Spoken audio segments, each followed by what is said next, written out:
Renungan berdasarkan Gereja Siriak Ortodok Antioquia. Tema, Panggilan Tuhan.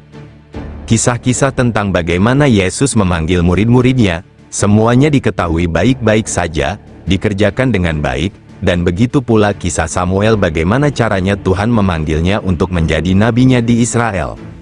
Tapi, saya sangat sadar ketika saya berdiri di sini melihat betapa banyaknya orang gagal mendengar panggilan Tuhan, terlepas dari semua pembicaraan yang dilakukan gereja tentang keadaan kita dipanggil untuk menjadi pengikut Yesus, dan terlepas dari semua khotbah yang menyatakan bahwa kita dipanggil untuk menjadi seperti para nabi untuk mendengar dan mengucapkan firman Tuhan satu sama lain.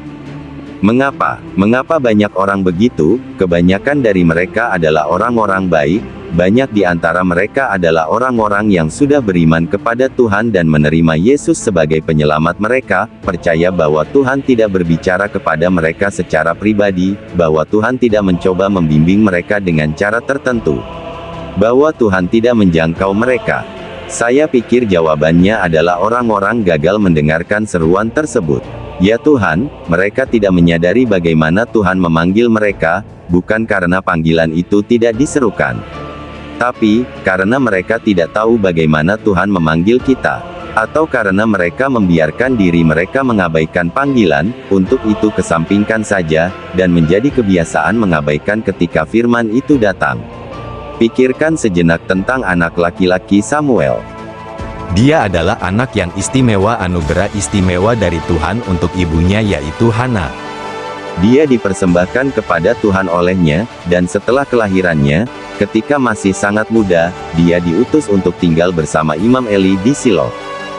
Tulisan suci mengatakan bahwa dia hidup di zaman di mana firman Tuhan itu langka, suatu masa di mana penglihatan tidak tersebar luas. Meskipun demikian, Samuel tinggal di tempat suci, dan kehadirannya di tempat suci, dia menyaksikan kurban persembahan yang dilakukan di altar Silo, dan ketika masih muda, ia mengenakan efod linen dan melayani di rumah Tuhan. Seperti Eli gurunya, dia berdoa kepada Tuhan, seperti tuannya, dia melayani dengan setia. Seperti orang lain, dia telah mendengar ajaran yang diwartakan, kisah tentang kasih Tuhan. Samuel tinggal di tempat yang istimewa, kitab suci memang mengatakan demikian, Samuel bertumbuh dalam hadirat Tuhan. Semua orang seharusnya bisa mengenali panggilan Tuhan seperti Samuel. Tapi, seperti cerita di bab ketiga dalam kitab Samuel menunjukkan kepada kita, dia tidak melakukannya, yaitu dia tidak melakukannya sampai saat itu Eli menyadari panggilan itu untuknya. Kita diberitahu bahwa 3 kali Tuhan memanggil Samuel di mana dia berbaring di tempat tidur, dan 3 kali dia menjawab dengan mengatakan, "Ini aku," dan berlari keluar menemui Eli di kamar sebelah. Pada kesempatan ketiga hal ini terjadi, Eli mengetahui bahwa Samuel menjawab suara Tuhan dan memerintahkan dia untuk melakukannya. "Pergilah, berbaringlah, dan jika Tuhan memanggilmu, karena itu kamu harus melakukannya. Katakan dan bicaralah kepada Tuhan, hamba-Mu mendengarkan." Dan pada saat itulah Samuel akhirnya mendengar apa yang Tuhan ingin katakan padanya.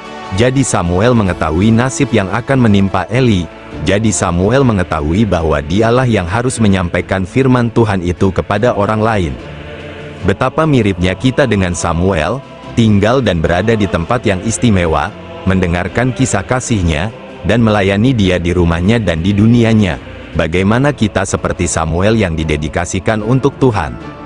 Seberapa besar kita suka mengira suara yang kita dengar di malam hari berasal dari ruangan lain, berpikir bahwa mimpi kita hanyalah hasil dari makan sebelum tidur, apakah dorongan batin yang kita rasakan hanya datang dari khayalan kita, atau dari kenyataan bahwa pikiran alam bawah sadar kita mampu mempermainkan kita?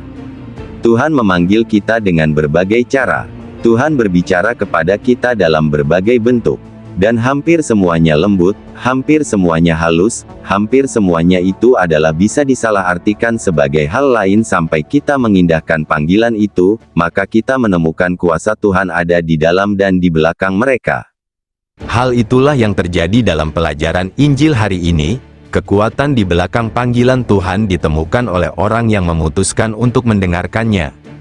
Pelajaran Injil memberitahu kita bahwa tidak lama setelah pembaptisannya, Yesus memutuskan untuk pergi ke Galilea. Dia sudah menerima Andreas dan Simon Petrus sebagai muridnya.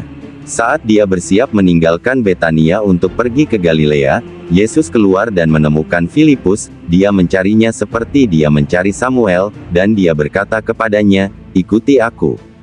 Dan saat ini dia juga mencari kita. Filipus menanggapi panggilan ini dan saat dia bersiap untuk ikut bersama Yesus dan dia pergi dan menemukan seorang pria bernama Natanael, memberitahunya, "Kita telah menemukan dia yang disebutkan dalam kitab Taurat Musa dan juga para nabi menulis, Yesus, anak Yusuf dari Nazaret." Jelas dari teks bahwa Filipus dan Natanael adalah kedua laki-laki yang dicarinya, laki-laki yang dicari dan yang dijanjikan Tuhan, tapi Natanael tidak siap menerima panggilan itu. Panggilan yang dia dengar melalui Filipus sebenarnya berasal dari Tuhan dan jawabannya untuk dia. Dapatkah sesuatu yang baik keluar dari Nazaret? Tetap saja, Natanael tetap sejalan dengan Filipus. Dia pergi untuk memeriksa apa yang telah diberitahukan kepadanya. Dan dengan melakukan hal itu, ia menemukan bahwa Yesus adalah seorang nabi, bahwa dia memiliki kekuatan khusus, karena Yesus mengetahuinya, tanpa diberitahu di mana dia berada saat sebelum Filipus dipanggilnya. Yesus berkata kepadanya, "Apakah kamu percaya karena aku sudah berkata padamu bahwa aku melihatmu di bawah pohon ara? Kamu akan melihat hal-hal yang lebih besar daripada ini.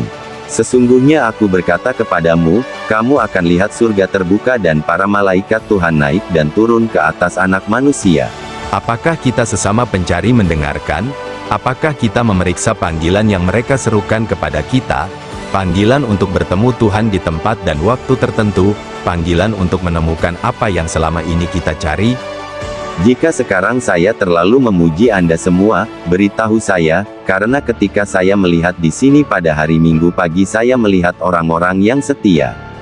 Jadi begitu, orang-orang yang telah memutuskan untuk mengikuti Yesus, orang-orang yang memutuskan untuk mengikuti Yesus berjuang untuk melakukan apa yang benar, orang yang beribadah dan berdoa, orang-orang yang mendengarkan kisah-kisah suci, dan berusaha menuruti kemauan milik Tuhan.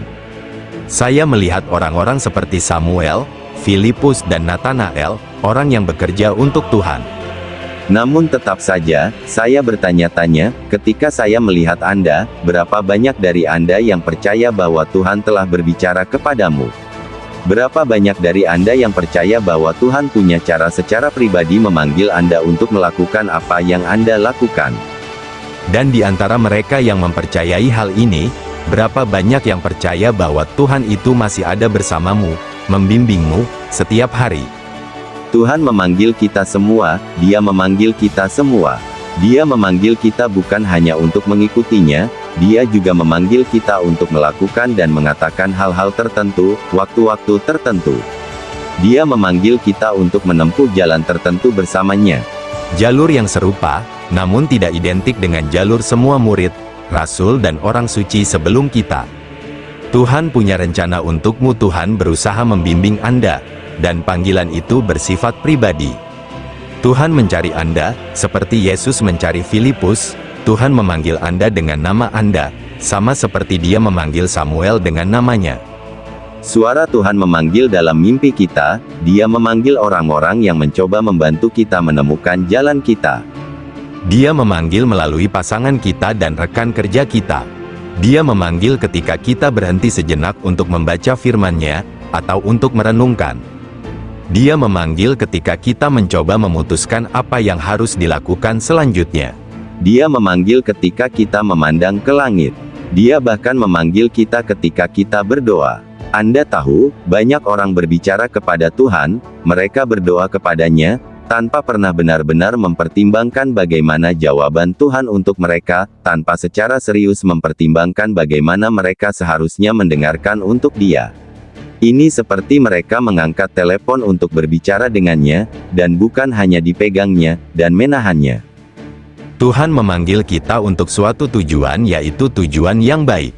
Dia memanggil kita untuk datang kepadanya sehingga Dia dapat mengubah hidup kita. Dia memanggil kita untuk mendengarkan Dia, dan melakukan apa yang Dia perintahkan kepada kita sehingga Dia dapat mengubah kita, dan dunia kita, menjadikannya suci dan baik, penuh cinta dan kegembiraan, utuh dan damai. Jika kita ingin mendengarkan Tuhan, seperti memegang telepon dengan benar tentu akan membantu. Tentu akan membantu jika kita telah mempelajari bagaimana dan di mana Ia berbicara. Akan sangat membantu jika kita, dengan terus-menerus berlatih, telah mengkondisikan diri kita untuk mendengarkannya. Dengarkan panggilan Tuhan dimanapun Anda berada dalam apapun yang Anda lihat dan dengar.